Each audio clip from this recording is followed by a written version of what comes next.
En ce sens, l'image des souverains, ça rejoint un peu ce qu'on a en numismatique quand on a les profils de souverains sur des pièces de monnaie, où là on peut être sûr que l'on se rapproche effectivement d'une certaine réalité. Vous connaissez l'histoire de l'arrestation de la famille royale à Varennes, après avoir été reconnu à Saint-Menoul, il a été reconnu parce que le maître de poste l'a comparé avec une pièce de monnaie qu'il avait dans la poche, et qu'il a vu que ce gros personnage qui engloutissait une énorme omelette était probablement le roi, alors que personne ne savait que le roi était en fuite. Bon, moi j'en ai terminé pour l'instant. Donc je vais passer la parole à Charlotte. Juste vous dire qu'on est une maison d'édition on vient de Chinon, d'accord?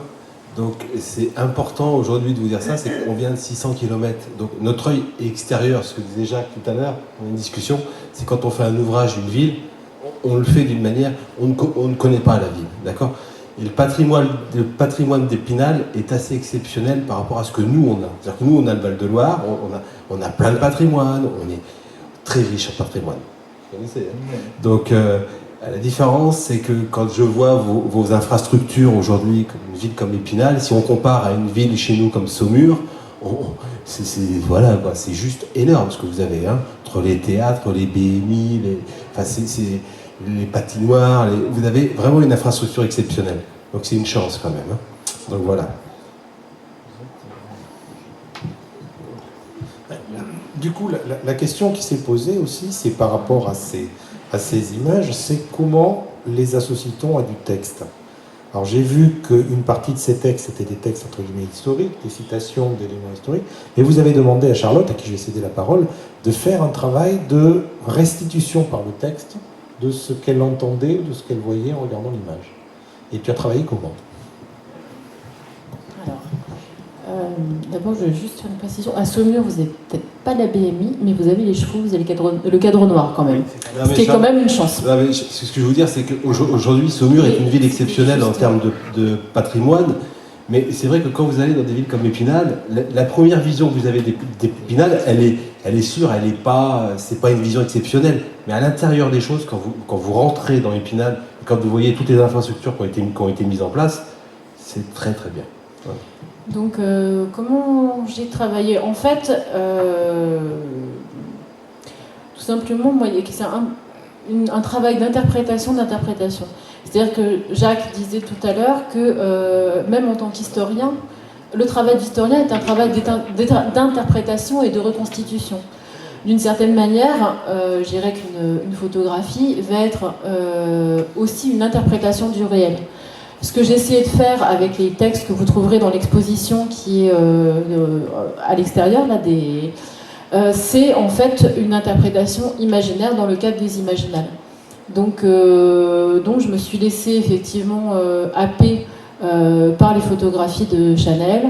Je participe au festival depuis quand même pas mal d'années. En plus, j'ai eu le privilège d'aller visiter le château d'Épinal, aussi la tour chinoise. Des coups de cœur d'Épinal. Et aussi, voilà, d'être à des coups de cœur d'Épinal et auteur associé aussi. Mais en fait, c'était vraiment d'essayer de restituer aussi un esprit imaginaire, enfin des imaginales et imaginaires, m'attacher aussi au thème de cette année qui est Révolution. Donc voilà, d'essayer de transcrire à peu près tout ça, tout en interprétant les photographies de Chanel. Donc ça a donné aussi bien des haïkus que des morceaux de texte, que peut-être plus ou moins aussi des allusions à d'autres auteurs. Je pense notamment à Mathieu Gabory et Estelle Fay, donc Estelle Fay qui a été aussi coup de cœur des Imaginales et Mathieu qui a un très très bel univers. Voilà, donc comment ça se passe après plus précisément, je vous dirais qu'en fait c'est une grande facilité pour un auteur, de manière plus large, d'avoir à sa disposition un univers. Donc ça a été le cas avec les photographies de Chanel, c'est aussi le cas par exemple dans l'univers de Jadis, qui est aussi une ville-univers, dans lequel le travail qui nous a été demandé, on a été 4 auteurs et un illustrateur, a été au départ de choisir un personnage, à partir d'un tableau qu'avait créé Nicolas Fructus et d'imaginer l'histoire la plus fabuleuse qui soit à partir de ce tableau. Et ça a été un jeu littéraire et un jeu d'illustration, c'est-à-dire que En gros, à nos textes, Nicolas répondait par des dessins qu'on interprétait. Donc c'est vraiment tout ce dialogue que je trouve vraiment très intéressant à travailler. Ne serait-ce parce que c'est collectif. Merci Charlotte. Donc je vais donner la parole à Chanel, voilà, qui en fin de compte, on est là pour toi. Et tout ce qu'on a pu vivre ensemble pendant des mois, des années finalement maintenant. Donc voilà, à toi. Bonjour. Alors effectivement, on est arrivé ici, je ne connaissais pas du tout Épinal. Je n'étais jamais venu à Épinal. Je ne savais pas à quoi ressemblait Épinal. Et le principe, en plus on a eu beaucoup de chance parce que je crois savoir que la semaine juste avant il neigeait, il faisait très froid et donc je suis resté 10 jours. Donc toutes ces photos ont été faites en 10 jours. 10 jours pendant lesquels il a fait beau, pas une goutte de pluie, pas que des beaux nuages, que des belles lumières. Quand je suis parti, Voilà, il pleut. il s'est mis à pleuvoir. C'est l'organisation. Voilà, donc on a eu ce qu'on a demandé. Donc effectivement... C'est accueillant, Épinal, il ne faut pas croire. Voilà, tout à fait. Le principe a été simple, c'est-à-dire que je joue les opportunistes. C'est-à-dire qu'on a fait environ 20 km par jour à pied, avec un sac de 10 kg, donc avec tout le matériel, les trépieds, tous les objectifs, 3 appareils photo à 2 kg chacun. On a même cassé, hein. Oui, on en a même cassé un, oui. Et on a marché. Et on est repassé souvent aux mêmes endroits. Pourquoi ? Parce que le principe, c'est la lumière. Alors la lumière, elle n'est pas toujours là. Quelquefois, elle existe, quelquefois, elle n'existe pas. Et quand elle n'existe pas, on fait autre chose. On fait une forme, une ligne, une géométrie.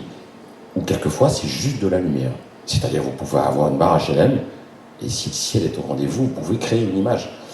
Donc le principe, c'est d'être un opportuniste. Et de ne pas essayer de réfléchir. Plus on réfléchit, plus c'est long. Et moi, quand je réfléchis, je me plante. Donc, on s'est promené, on est repassé plusieurs fois aux mêmes endroits. J'ai fait la ville et j'étais aussi aux alentours pour la situer. C'est pour ça que vous avez des photos de l'abbaye d'Autray. On a aussi recentré son passé militaire. Donc vous avez le fort du Pionnier où l'association m'a ouvert les portes. Je suis resté 2 heures là-dedans. On a fait à peu près une trentaine de photos tout au pas de course. Mais le résultat est là. Il y a cette forme de pression qui fait qu'on ne réfléchit pas. Voilà. On fait de la photo, on fait de la photo, on fait de la photo.